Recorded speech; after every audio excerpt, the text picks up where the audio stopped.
po ba kayo sa loob ng malaking bahay at malawak na bakuran? Mataas na pader, pinapalihiran at nakapila mga babahay sa sakyan. Mga batay na lagi pulong na pulong, wala namang kasal pero marami yan nakabarong. Lumakas pa ng ulanin, walang punta sa tubo. Mga platong kutsara na hindi kilala at totoo at ang kalinig.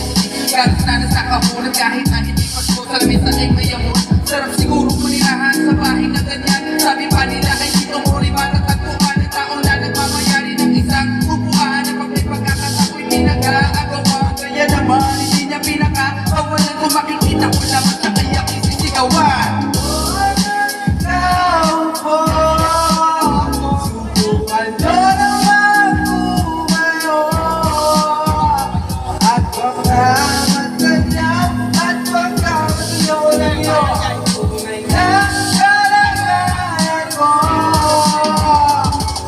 Walang galang na po sa taong nakaupo. Alam niyo pa patakan na bigas na hindi puno. Ang dinding ng bahay namin ay pinagsagpit at pinyero. Sa gabi sobrang init at tumutunaw na yelo. Na di kaya pili ng pangilan din sa inumin. Pinakulong tubig na lumatako na uli-uli. Gamit ang pagkato na ilanot lamang sa iserya na nagsisinting kusinay. Tawagay ang ibanyo mga hihili na may kayaman. Ang isang kaldero na nagagamit na pag ang ating aman. Sweldo pero kulang na kulang pa rin. Kulang na tayo kasi na 50 pesos sa magkapi pagkakasyahin. Di ko alam kung talagang maraming harang o mataas lang ang bako doon nagbubulag-bulan. Lamang po kayo kahit sa dami ng pera nyo. Walang doktor na makapagpapalino ng mata nyo. Kaya banata mo pa rin 5. Huwag masyadong halaga.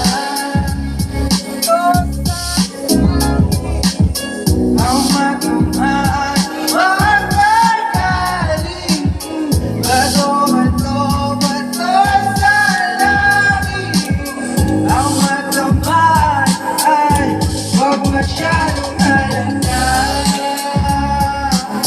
Huwag kang masyadong halaga.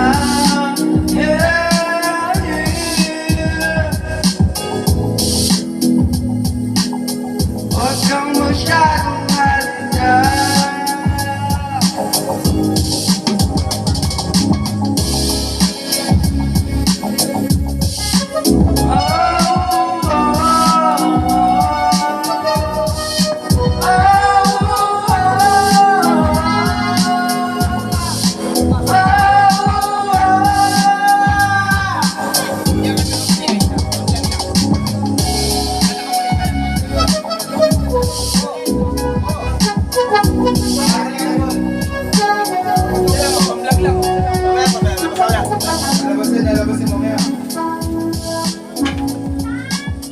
Maganda boses, no? Si Kuya Kalbo, no? Oo, tangan, pantayin. Pandayo yung boses, no?